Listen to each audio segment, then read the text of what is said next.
The Struggling Artist Record Club is a vinyl record subscription service where I hunt and curate the best punk and punk-adjacent music out there and mail their record to your door each and every month. Imagine finding your new favorite band from across the country without ever having to leave the house. It doesn't get much better than that. The excitement of discovering new music just got that much easier. As a member of the Struggling Artist Record Club, you are going to receive some of the best music you've ever heard from bands you may never even heard of. Whether you've been collecting records for years or just starting out, the Struggling Artist Record Club is designed specifically for you. And right now, all new members get a Struggling Artist Record Club exclusive along with the monthly selection. So head to strugglingartistrecordclub.com, pick a membership, and start building that collection today.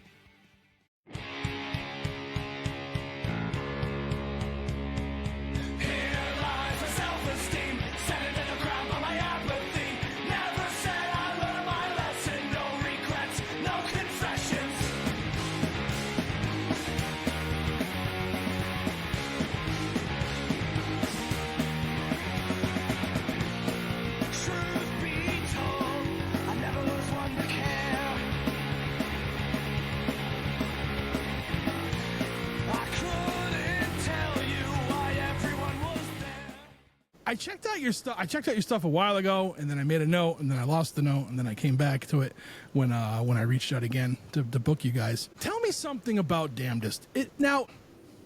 It's very atmospheric, very atmospheric. Like to me, it's almost like world building, right? It's bringing me, when I listen to it, like I'm in a different place. Not like psychedelically or anything, but like I can see in my mind, like, and it could be the storyteller in me, I don't know, but like I can see like everything. I don't know. It just, the vibe of it and everything. It just seems like it's different for me.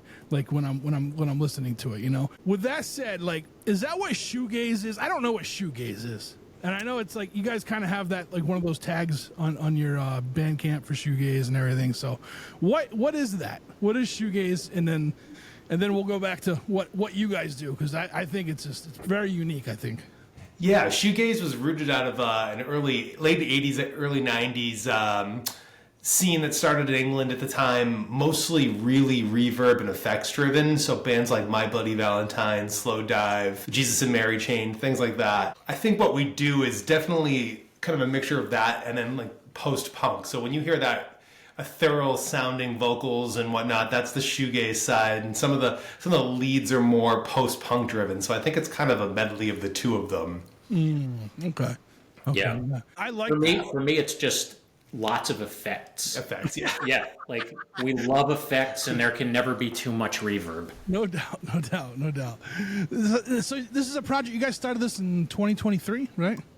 Yeah, we did. It was interesting. A friend of ours was starting a little home recording studio, and at the time, he was like, "Oh, check this out. I just started this." And he's like, "You should come record." And I said, "Hey, man, would you be down with doing a couple of songs? I've got a couple of ideas rolling through my head." He's like, "Yeah, let's do it."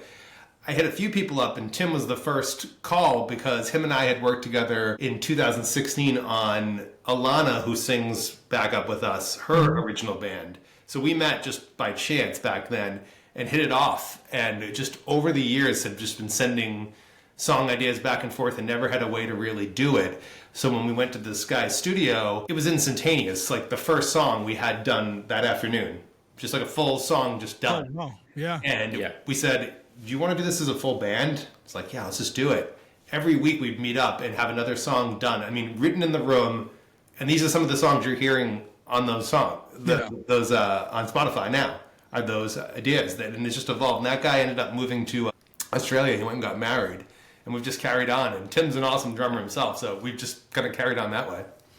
That's awesome. So is the project just you two, or is it you guys and then there's other people that are they featured, or are they part of the band as well?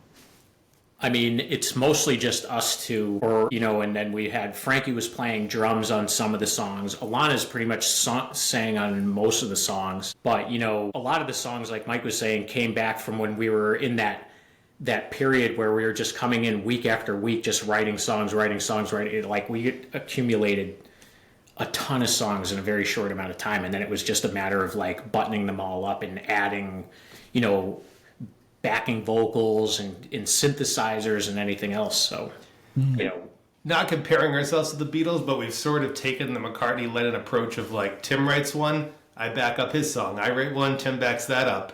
And we've just sort of gone back and forth that way of like, all right, let's do one of yours, let's do one of mine. And it's just sort of worked out where I've never in my life had someone compliment everything I do so well. And hopefully he feels like I do his songs justice, but it's just been like, Tim, you get an idea? He comes in and I'm like, yep, you nailed it. That's exactly what we were looking for. Yeah, that's awesome.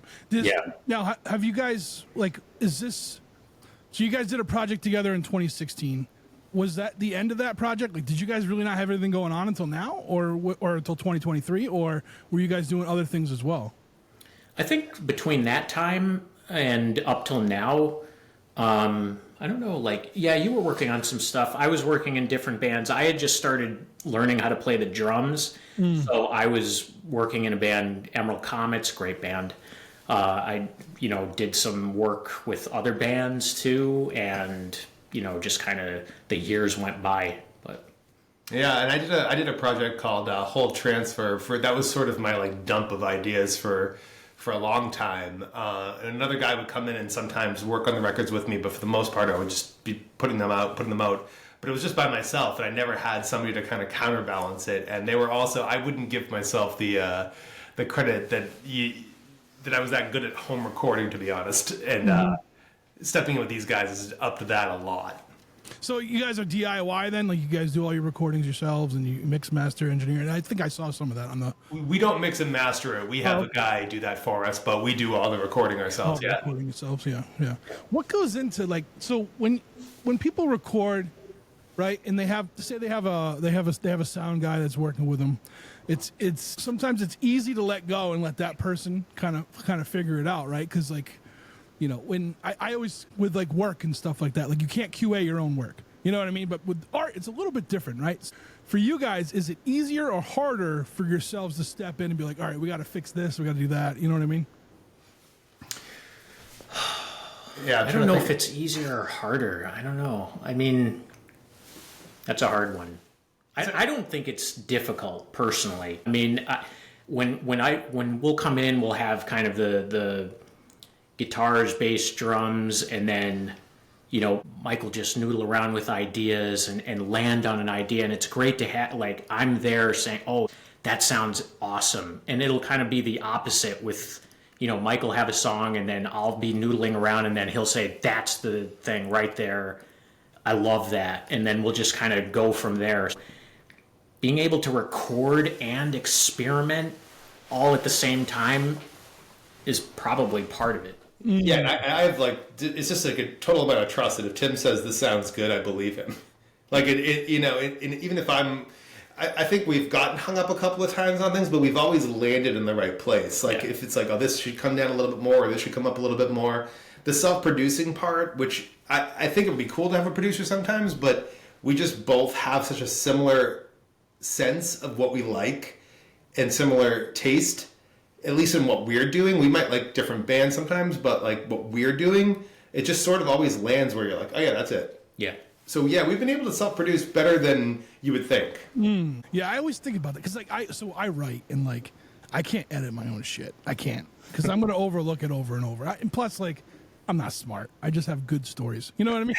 Yeah, I get you. I doubt that's true, but I get you. I get a lot. I just have a lot of stories, so I'm always like, send it to the editor and let them do their thing. And, like, and even with work, like, I remember I went to a job one time that, like, this is back when I was doing electrical work, and we would build electromechanical. We would build these things, and, like, they go inside of, like, water plants and stuff, like huge devices. And I'm like, how do we not have a QA department to check that? Why am I checking my own work? And, like, and then they had to make one because I was like, you guys shouldn't be doing this. Like, yeah, you know what I mean? So for sure. It kind of start, so, like, I think about that with music and stuff. Like, is it safer to have someone else, like, get the input, but it seems like you guys have really good chemistry, so it just kind of lands where it lands. That's awesome. And I think because we each take turns with songs, it's almost like I have somebody now kind of doing that, and he has somebody now to do that. Yeah. Like, when he brings a song in, if something doesn't sound, I mean, I think we've got enough, no offense, none taken, feelings towards anything that it's like, ooh, I don't know, that one thing isn't, I think we could do better on that. Even though we haven't had a lot of it, but I think we have that. Yeah. That the other person would be like, you know what, you're probably right. Let's try it a different way. So we kind of can produce each other's stuff a lot. Yeah. You know? Because he'll come in, like he came in with the song Shimmer. He had most of it done. He was like, you have a guitar part, and we just banged it out in the room that day. Yeah. Just yeah, kind of, honestly, I wish we had it on video because Mike will just sit down and like, I feel like it just spills out. It's just a really incredible thing to do. Yeah, I'm sure you've heard the whole idea about, you know, genius doesn't exist within somebody. You're just an antenna for the ideas. Yeah. We've just been very lucky, like the antennas, when we get in the room, it's like, I don't feel like I'm doing it half the time. It's like, oh, this part just came to us. And he does it too. It's like, well, did you just come up with that? He's like, I don't know, yeah. Like, wow, okay, never expected that. That's amazing. Yeah. That's awesome. That's awesome. So when you guys are writing, and do you both have different approaches, or is your approach to writing the same too? I think our approach is pretty similar. Yeah. I've learned a lot from Mike about writing songs and composing songs and stuff like that. That's something I've gotten out of this whole process. I get to, you know, siphon off a lot of stuff from Mike and his process. So I've benefited a lot from that. I had a really close friend who unfortunately passed away recently, but he showed me home recording a while back, and he was a drummer, and he would work backwards to the front sometimes. So he'd come up with a drum beat first, and we'd work off of that. And that was something that I've found to be priceless in writing, because sometimes I'll say, oh man, I listened to a cool Billy Idol song, and I want to get something with a driving beat. Just the idea, so I'll program a driving beat or pull a loop off. And then I'll work from the bass, and then I'll get the guitar and just do a lead over it. Stuff like that will work sometimes great, and then sometimes I'll just pick up the acoustic guitar, and you know, you noodle around for a few minutes, and suddenly you're like, oh, these two chords, and then the next thing you know, you have a whole song. So I can go from either approach, and I think Tim does the same. And it's just, I've never had a dry well. It's always there if you just stick at it, and if it's not, come back in a half hour, it'll probably be there. Yeah. So how many, like, so I know you guys you've had quite a few releases between 2023 and now, but like how many songs are in the treasure chest, as I like to call it? Well, we have 2 more coming out on the 24th. So we're doing, like, I guess we're going to call it an EP. Is anything over 1 song, I guess, is an EP? Yeah, sure. And then we have probably about 5 or 6 ready to go after that, right? Yeah. So 5 or 6 more after that. And then we're just talking tonight earlier about we're going to do a little doc on the writing of the next 2 songs we're going to do. So we'll make a little documentary out of that, just to kind of show you this process that we're talking about now. That's a cool idea, actually. Yeah. Yeah, I think people are kind of into the behind the scenes. I know I love that stuff. I love to sit down and watch a band's This Is Us in the Studio. You know, the Beatles when they had that 9 hours, and I was shocked that people liked it as much as they did, because sometimes they're just goofing around trying to figure out an idea. It's like, well, that is what it's like. You're just sitting there trying to figure this idea out. But people loved it. Yeah. I had a writing project when it was a screenplay, and it was the first time I ever wrote with like other people. Like we recorded all of our sessions together. You know what I mean? Just to kind of have something to go back to, and like, yeah. And then we all kind of dropped the ball on it, and then I finished it years later. Oh, that's awesome. Is it up online somewhere? No. Yeah. Yeah, no, not that. Don't send it to us. Yeah, it was weird because like I remember when up until the point that we had it written, like, you know, there was like a couple characters they didn't have their own like real identity, and then when I went back, it was like 8 years back when I went back to it, and totally fleshed out those 2 characters, and they became like real prominent within the screenplay and everything. So it was a cool thing though. And I gave it to the guys. I'm like, hey, like, I finished it. Like, if you, whatever you want to change, we can change. And they were like, nah, dude, this is yours now. Like, he did a good job with it. Oh, that's it.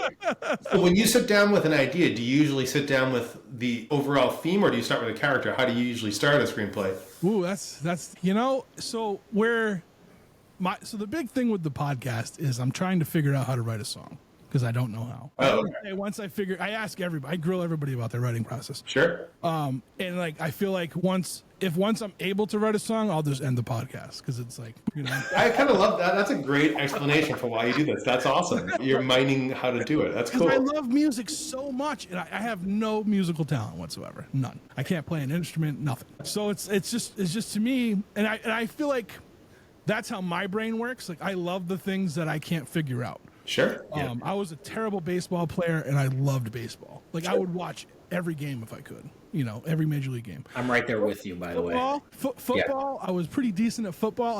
I can't stand watching NFL. Never could. There was like a couple years where I tried to, and I'm like, I'm just drinking. Like I can just do this without being at the bar and yelling at a television. I can just go home and drink. You know what I mean? So Totally. So with writing, the way it works for me with the creative process is, I see things as like a motion picture in my head. Okay. I get an idea. You know, I don't hear the sounds or nothing like that. Like I get this idea, and that's kind of, it runs through my head.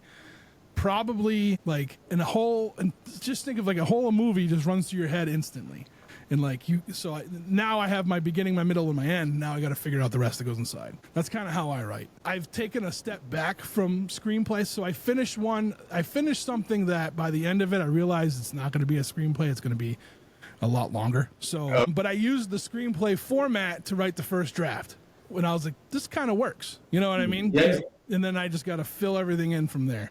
Yeah, it's kind of weird how I had a dream.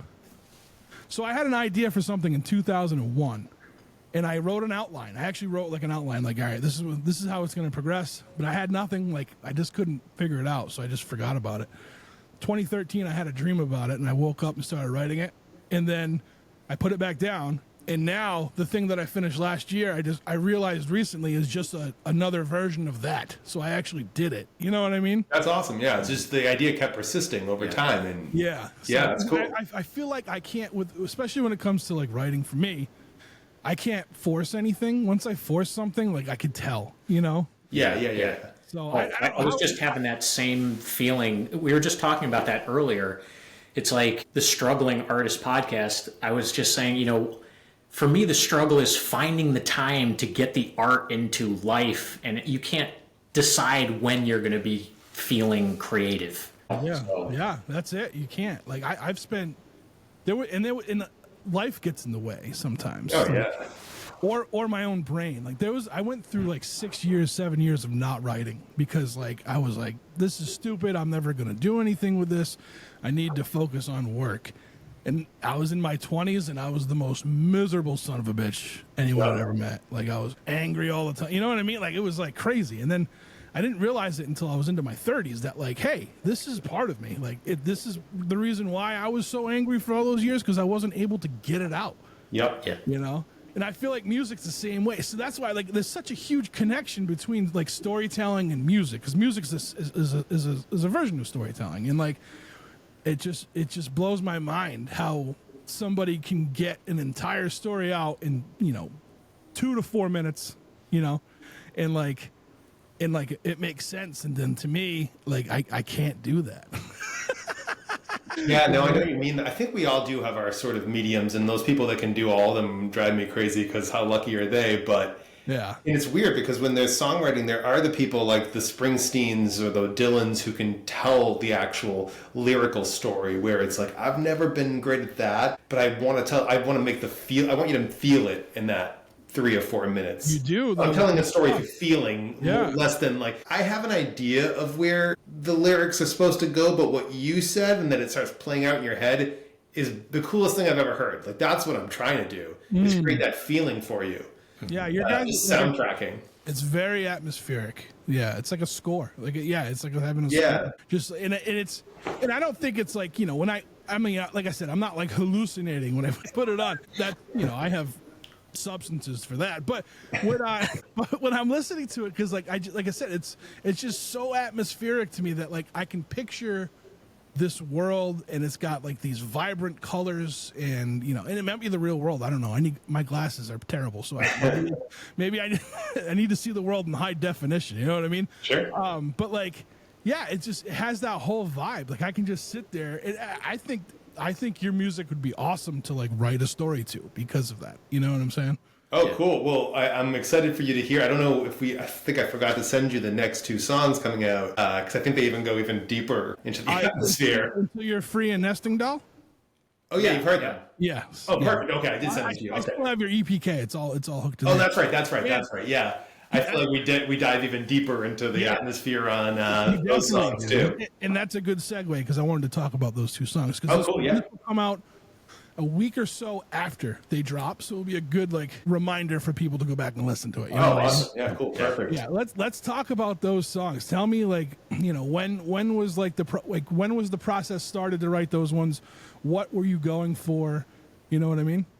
Do you want to start with? I mean, Until You're Free was a while ago. It was actually funny. That was when we started that process to record that initial songs. The drummer was like, "Hey, do you remember this demo we did 2 years before that?" I was like, "No, we played it." And I'm like, "Holy shit, did I really write that?"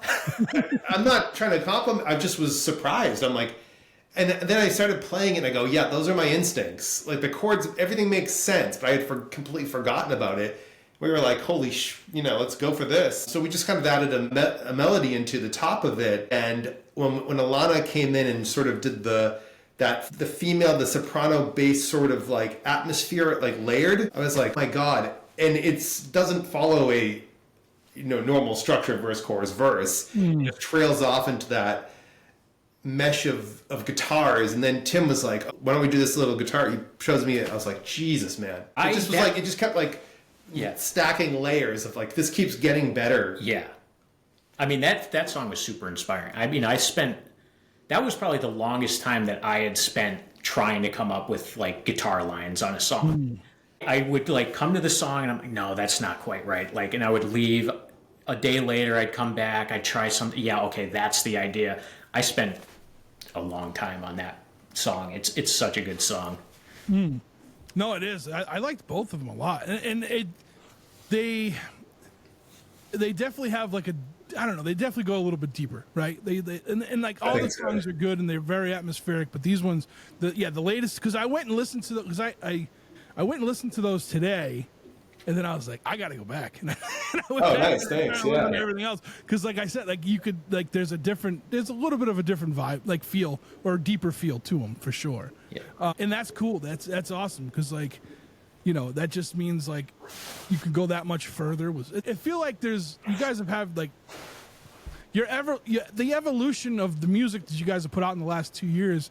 It's not drastically different, but you can just feel it more. You know? Do you know what I think it's I use The Cure as a reference a lot, where it's they can do a lot of different stuff, but you always know it's The Cure. And hopefully we're sort of accomplishing that, where My Heaven was poppy and oh my God, I'm forgetting our song names. The Blight? The Blight was more introspective and Behind was kind of almost dancey. And it's just, they sort of just took on different lives of each of them. But I think you always know it's us. No, you definitely do. It's distinct, right? It's you guys, I know it's you guys from listening to what I have. Yeah, for sure. And then Tim came in with Nesting Doll. And it was just another one of those things where we just sat in the room and the idea was there and they're like, this is awesome. And it was just another one of those what if we put a sample here? What if we did this? And then once we turned the guitars up and the bass came, it was just one of those things that every single layer on both of them, that's I think where the deeper feeling comes from, is that we just sort of layered and layered. Yeah. And then Alana, of course, she's another one that just you put her in it and you're like, what are you going to do with this? And she does it in 1 or 2 takes and you're like, oh my God. It's never why don't you do this or why don't you do that? She just sits and marinates with the song and then will come in and just lay it down and you're like, okay, that was amazing. The song just went from here to here. So you give her no direction. You just give her the song and then she comes back with it. Yeah, no direction whatsoever. She did the same with... It's got to be something. That's got to be it. That's got to be the formula. You know what I'm saying? It's just, that's awesome. It's just it's like when you're making a recipe. If you get the right ingredients, you can maybe change it a little bit here and there. But if the core ingredients are great, and the three of us have just been able to do this, because Alana came in after the songs were sort of written, and she's just the spice on the top. That it's oh my God, without this, it's kind of a plain sandwich. But she just takes it to the next level. And wow. Yeah. It's funny that you say with Nesting Doll, like the layers, because like the video that I saw for it that you guys have in your UPK, like it feels like layers. You know what I mean? Like because it's like those little I don't know what they're called. The Nesting dolls. Yeah. Oh, that's yeah. Right, nesting dolls. Yeah. So it feels like layer because that's what those are, right? They're just layer after layer. And that's when I was listening to that. That's when I was like, I was kind of sitting here and I was just vibing with it, and I was like, that's when I came up with like this whole like, man, this thing is so atmospheric. Like I'm in it. I'm in this world while this song is playing. That's I'm awesome. part of it. It's like it's wild. That's awesome. Yeah, dude, that's the best compliments we could have got. We love it. Well, now we want you to write something to it. Now your mission's to make the next film. Yeah, it would be that would be cool. Vibrant color. I'll have to turn like these little purple color. I'll have to have everything set to a certain way. It's weird, man. It's weird. It's weird how I write. I gotta have like I have the one that the screenplay that I finished that's going to be something bigger. I wrote a soundtrack, not wrote one, but like I made a playlist that I called the soundtrack for it, and like Sick. It would just go through these songs, and at different parts, like I'm like, oh, this is when this song, like in my head, you know what I mean? I'm like, this is what I'm hearing for this part, for this like this part of the book or this part of the story, or whatever. I heard Tarantino does something similar where he'll like start with songs sometimes and then writes to them. That makes sense. Yeah. Yeah, he's a decent writer. He's a decent writer. I don't know. I think him and Kevin Smith, they get all the credit in the world for what they did for the independent film industry. But I just don't particularly like Kevin Smith has a lane, and when he gets out of that lane, like his writing doesn't fit it. Yeah, I get what you're saying. For me, he's very dialogue driven. Tarantino, I'm okay with. I've got beef with him, but Okay. But no, you're right. It's like it's if you can do that, and his stuff is set up like that. I feel like his stuff could be the worlds he builds are like they suck you in too. Like so I can see why like a song or something would help with that. Sure. Yeah, for sure. Yeah. Who's your biggest influence then as a screenwriter? Oh man, I think Scott Rosenberg is a really good screenwriter. He wrote Beautiful Girls. Oh yeah, okay. He's written crazy like action screenplays too, which you would never think given like some of his other stuff. But Shane Black's really good screenwriting. He's got something wrong with him with Christmas Time, but that's for therapy. And Jonathan Troper's done a really good job. Jonathan Troper's also like one of my favorite novelists too. Oh, cool. He's done an amazing job creating television and movies and stuff. And like I'm like, save some talent for the rest of us, pal. Yeah, right. Yeah. Yeah, so those are, it's weird for me with movies. Like you go for directors, like I love like Walter Hill does everything about me is about world building, and like Walter Hill does a hell of a job with like The Warriors or Streets of Fire. You know what I mean? Sure. Yeah, I don't know. It's just, again, I'm a storyteller. So like I listen to things and then like I just get like sucked, especially with music. And sometimes I'm wrong. Well, not that I'm wrong, but like it wasn't what the musician was doing, which is fine because like music's subjective, right? It's how you take it on, right? So I think of music as like it's like a photograph, a snapshot in time of a feeling. So this is like the way I felt when I read a song. It's like a heartbroken song, whatever. That's how I felt in that minute. I'm not going to feel that way for the rest of my life. Yeah. That song now belongs to you. Yes. Now, your heartbreaking 25 years from now, you might hear that song and go, yeah, I relate to this. And I'm sitting here going, I don't remember that girl at all, whatever, possibly. But that's how I felt in that moment. So I think once you write it, it doesn't belong to you anymore. Now it's like to say to you, like, well, this is what it's about. It's like, that's kind of, I don't know. I don't personally. Yeah. Well, I guess it's more so like I'll take an album and like I'll get something out of it, and I'll feel like, oh, is this like did you order do the track order because of this and this, and they're like, no, they're like, that's awesome, what I mean? Yeah. But like they're like, no, we weren't thinking about that at all, and I was like, man, that's great. You're just talented. I got to think about it, So, all right. So with that said, all right.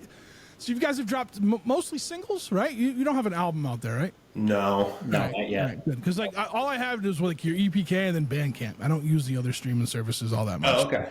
We're still talking about that. Making sure I didn't miss something out there. You know what I mean? No, we're still talking about that. After I think we release all these singles, we're thinking like maybe we'll bundle them together and do like a bigger release with, I don't know, some extras. So I had I have a friend of mine who's a musician, and he's got a great band, and he did that this past year. He released a single every month, and then now like now, throughout, or well, I guess it was 2024, and now he's going to drop it as an album with something extra. Yeah. He said, as far as getting your music out there through the streaming services, that is the best way to do it. Yeah, because every song's an event this way. Whereas if I put out 10 songs at once, or if Tim or us obviously put out at once, and we're new, what are you gonna get? 2 listens and everybody moves on. You know what I mean? So it's like, or you might get through the first 2 songs and you might not listen. But this way, we get to just slowly bring you in, one release at a time, and then hopefully one day you'll go, oh, this is the song that got us into Damndest, and now we're ready for the album. You know? Yeah. I can't wait to hear an album, just so I can just sit there for a total of, I don't know, 30 minutes, 40, whatever it is, to get like the feel of everything, at once. One big shot, Yeah, for sure. Because I think that we have songs they're going to throw another loop around too. We have some like upbeat, kind of punkier songs that we haven't even gotten to yet. I'm trying to remember all the ones we have. Some of them are more upbeat coming up too. So it's going to kind of go for like a little circle. It'll cohesively tell a story, I think, at the end when we piece them together, but single by single, you might be like, oh, interesting. Yeah. Now, is Damndest like, is the sound that you guys have had in the past with other bands, is anything like this, or is this a completely different animal? It feels different to me. Yeah, I don't think most of the other bands I've worked with sounded like this. I think it's like a culmination of all the bands I did that kind of finally got the sound right. It's like when Radiohead did In Rainbows, it seemed like they were pulling all their albums and they finally like, oh, here's that album we were trying to make all along, even though all their albums are awesome. Yeah. But like my early 2000s band, I think had like post-punk elements in like more of like an emo sort of atmosphere. And then I did some heavier shoegaze with that whole Transfer project. And I even played an Americana band for a while, so I wouldn't say that influenced this. But yeah, those 2 bands sort of brought me here, I would say. I mean, I'm sure there's a subconscious element to it all, too. You're just influenced by all the music you've consumed and created. So even though when you say that, I'm like, I don't think it sounds anything. There has to be elements all throughout all these songs that are coming from all of the bands that I've worked with, all the music I've consumed over the many years. Yeah. That's awesome. So like right away, when the first song, Mike, that you brought and shared with Tim, was it like that? Was that how was it this? No, actually it was Tim's song that we started with, because during COVID, he sent me a message and just said, hey, do you want to work on some music? It was like, yeah, let's do it. And he sent me this song and I was like, what? Like, where did this come from? And I put a guitar part on it, and he was like, yeah. So the seed was already there from a while before, but then it just kind of, how COVID was, it just dropped away. And when we got together, I was like, hey, let's do that song. Yeah. And that was the spark that started it. But Mike, you found the guy that was doing the recordings or whatever. Yeah, he's a friend I had for a while, and him and I had done music before. So he just told me I started this new recording studio in his house, and I was like, I'm going to bring some songs in. But when Tim came in, just because instead of like trying to write in the room, I was like, let's just play one we already know. Even though writing in the room became very easy for us to do, we didn't know yet. So it was like, let's just do this one first, and we probably cranked that out in like an hour and a half. Yeah, it seems like that's the way to go for you guys too, writing in the room. Like it seems. Oh like it works the most. So yeah, it's like one of us would just bring in like the bare bones of an idea and then just like build all the layers. Yeah, That's awesome. Did so are you guys playing shows at all or anything like that, or? We were just talking about that tonight. We realized that that's probably the next level. We had spent so much time focusing on this songwriting and kind of creating our sound. And it's like, well, I'm realizing there is a limit to just releasing songs. Like we're not really, we've noticed that the Boston music scene has taken notice. Like we've gotten some really nice words and people have been very cool, and we just got added to some nice playlists and, all these different things, but we're realizing we're not really part of it at all. And we're like, well, I guess that's going to be the natural progression, is to take this live. We just need to kind of figure that out because we don't have a drummer and a bass player. So we now have to like sort of figure that out. Yeah. Right. I mean, I don't know. Like I feel like actually that's funny because this has been like a topic the last few episodes that I've talked with people. Is like you don't.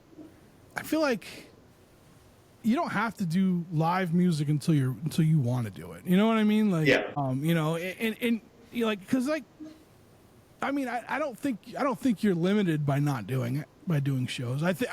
Someone brought to my attention recently, like that's like the model from the 50s, and like it gets embedded in all of our brains, right? Like that's what you got to do. But I mean, until you're ready, I feel like until you want to do it, that's what it's not even about being like ready. It's until it's ready, until you want to do it, right? I think that's a fine approach, you know?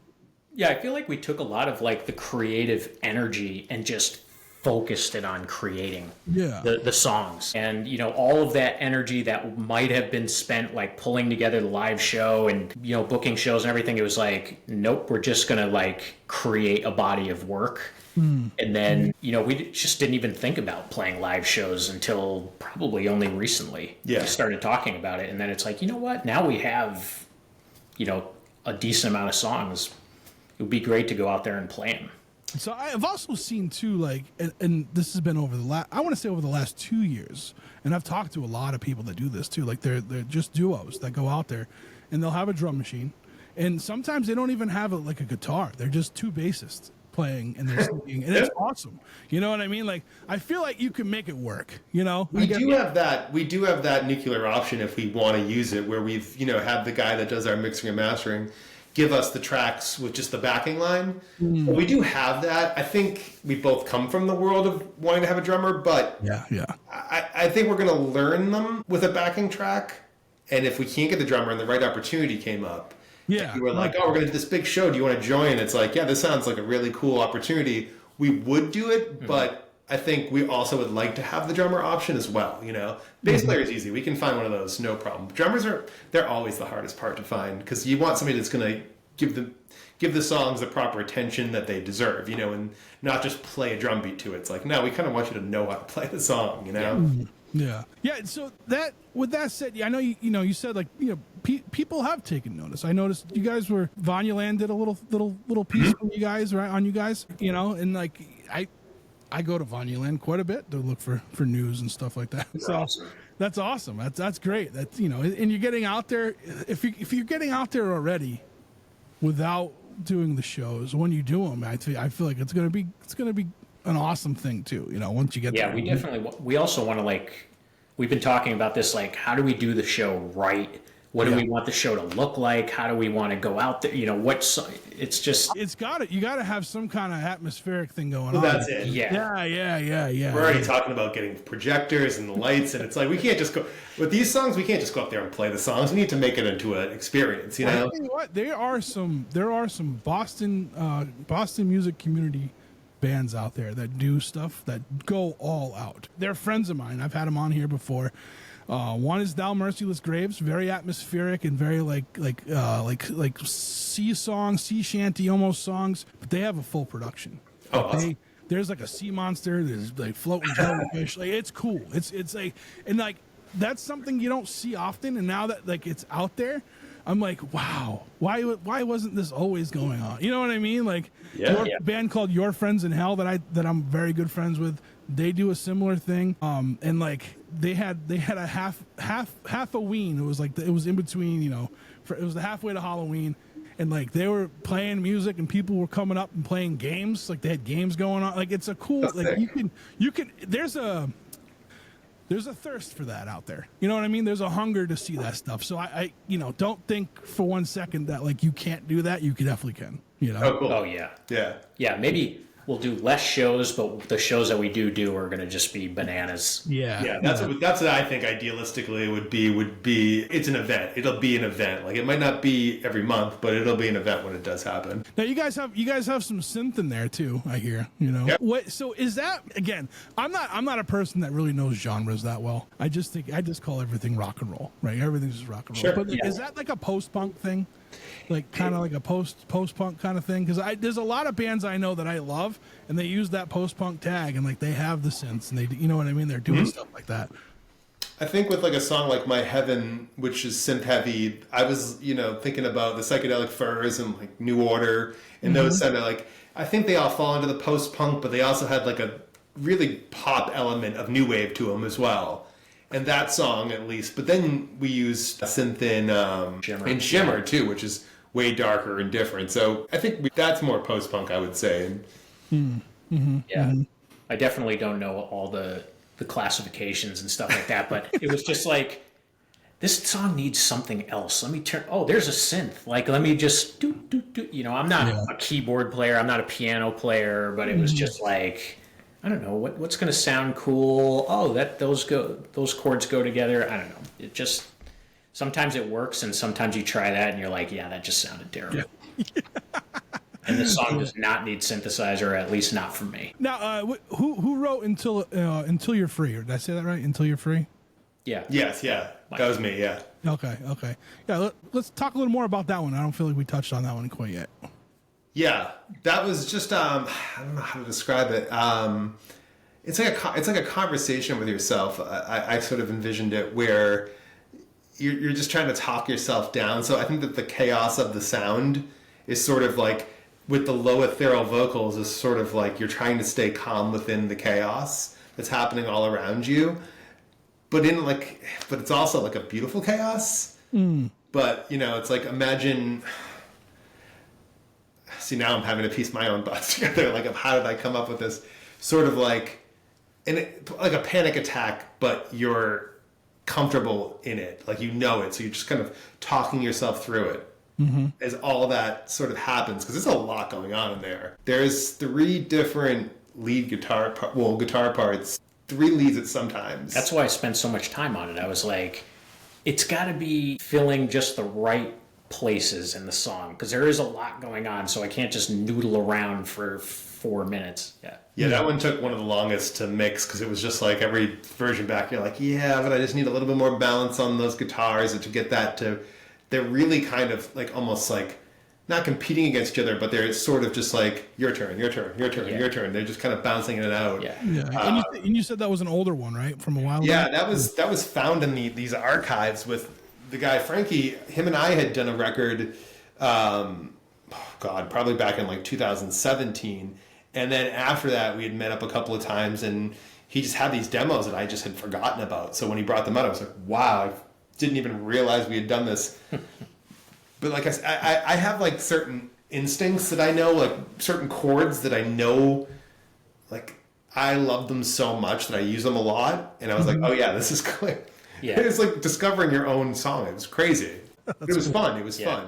That is a real struggle, is listening to an old recording that you did 6 months ago, and then trying to relearn what did I do? Like, was this even in normal tuning? If you don't write it down or record yourself doing it, I don't know. I have a really hard time remembering how the heck I played certain things. I would never show people this, but I have a million videos in my phone of me probably like in my underwear, but I'm like writing out the idea, because something will hit me, I'll sit and start playing it, and I'm like, I gotta record my hands. I don't want to have to sit here and figure it out later on. My ear's not that good where I'm like, oh, I know exactly the 6 chords I'm playing here. It's like, no, I want to watch myself. I have a lot of those videos. So you got the 2 new singles. They're coming out on you said the 24th?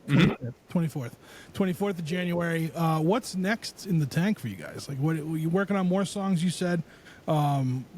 Do you have a schedule that you guys are keeping? Like, do you guys put yourself on like a deadline for this stuff, or does this, when it happens, it happens? Yeah, we were like going for the 1 a month, kind of pace. That's a good model. And I mean, we like missed a month, life happens and things get in the way, but we try to stick to like the one a month. We try to like really hit that target. If we don't exactly, well, at least we were like aiming for that.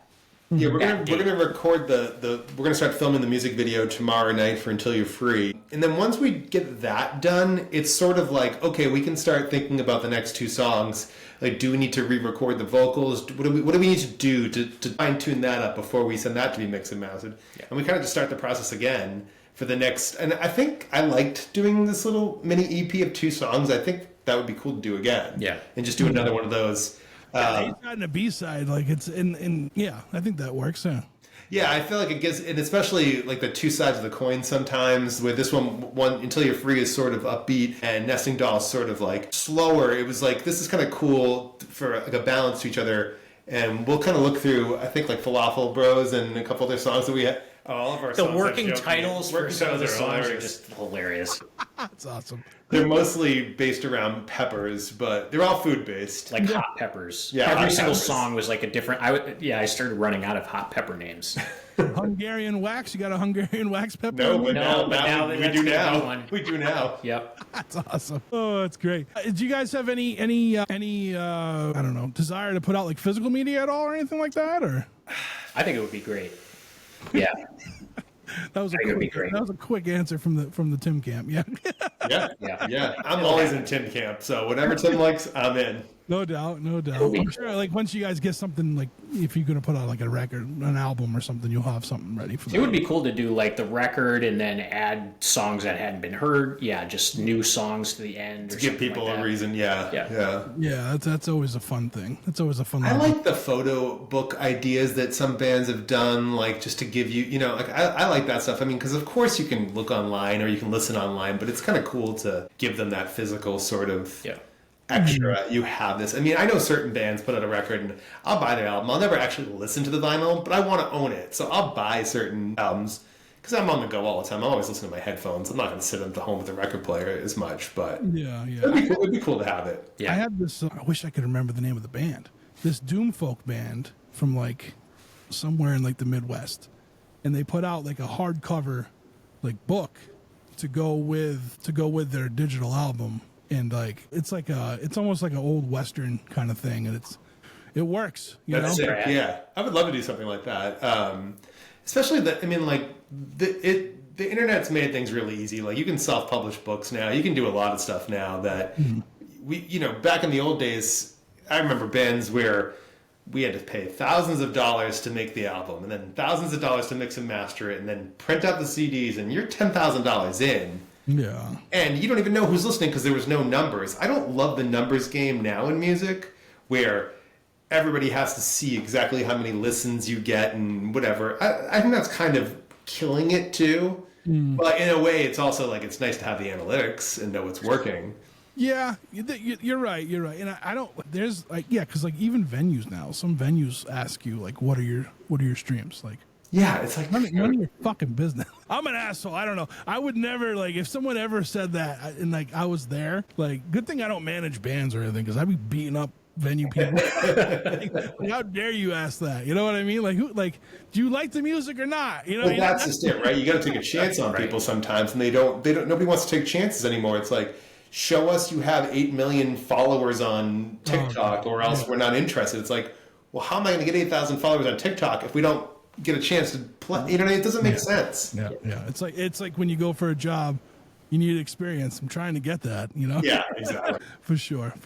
Where can people find you guys on social media? Where can they find your music to purchase or to stream or whatever?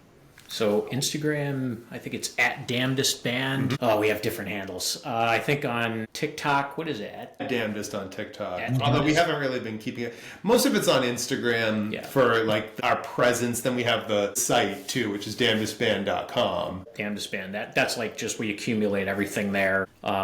Spotify is just, you'd have to just search Damndest. I don't know what the handle is. And then we do have Bandcamp for buying it, which is Damndest Band. Cool. So Damndest, but it's not Damned. Wait, how? Yeah, it's Right. not D-A-M-N-E-D, it's Right. D-A-M-N-D. Yes. My dyslexic brain, I'm like, did I write that wrong? And every time, and then I'm like, no, okay, I did it right. But Well, then first we thought we made a mistake, and then we realized that you can spell it both ways. So that was a really I was like, I kept messing it up. I kept like, my brain was like, no, you're spelling it wrong. Because like I'm dyslexic, so on top of it, I'm like worried about that. You know what I mean? So, yeah. yeah, awesome. Guys, this was great. Thank you so much.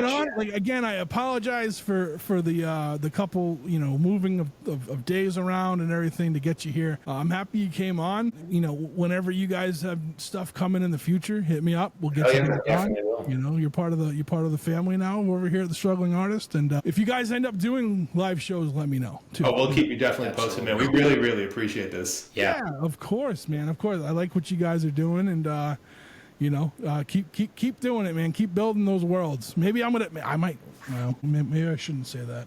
Maybe I'll try some psychedelics while listening and see what happens. Yeah. Let us know how that goes. I won't say that songs weren't written under the influence of gummies and whatnot. So yeah. Guys, I appreciate you coming on. Thank you.